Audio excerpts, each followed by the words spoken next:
ঢাকা সামষ্টিক অর্থনীতি পুনরুদ্ধারের পথ দেখাতে প্রস্তাবিত বাজেট ব্যর্থ হয়েছে বলে মনে করে গবেষণা সংস্থা সিপিডি। বাজেট পর্যালোচনায় এমন পর্যবেক্ষণ তুলে ধরে সংস্থাটি। এদিকে বাজেট প্রতিক্রিয়ায় আরেক গবেষণা সংস্থা উন্নয়ন সমন্বয় বলছে, মূল্যস্ফীতি নিয়ন্ত্রণে লক্ষ্যমাত্রা অর্জনই বড় চ্যালেঞ্জ। ২৪-২৫ অর্থবছরের প্রস্তাবিত বাজেট চাপে থাকা অর্থনীতিকে টেনে তুলতে ২০২৪-২৫ অর্থবছরের প্রস্তাবিত বাজেটে রাজস্ব আদায়ের বড় উচ্চাভিলাষ দেখালেন অর্থমন্ত্রী। আসছে অর্থবছরে ৫,৪১,০০০ কোটি টাকার রাজস্ব আদায় করতে চায় সরকার, যেখানে এনবিআর এর লক্ষ্যমাত্রা ৪,৮০,০০০ কোটি টাকা। তবে তা কতটা বাস্তবসম্মত?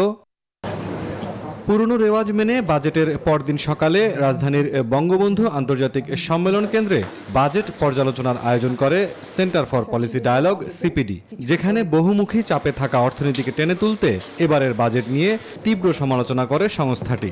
বিশ্বমানের থার্মিক্স রড, সালাম স্টিল থার্মিক্স, দেশের একমাত্র থার্মিক্স রড।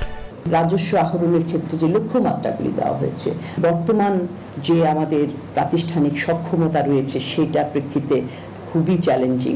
এক্ষুনি পদক্ষেপ নেওয়ার দরকার ছিল মূল্যস্ফীতি নিয়ন্ত্রণ, রিজার্ভ সেখানে যে তলানির দিকে যাচ্ছে সেটাকে বন্ধ করা এবং অর্থনৈতিক স্থিতিশীলতাকে ফিরিয়ে আনা।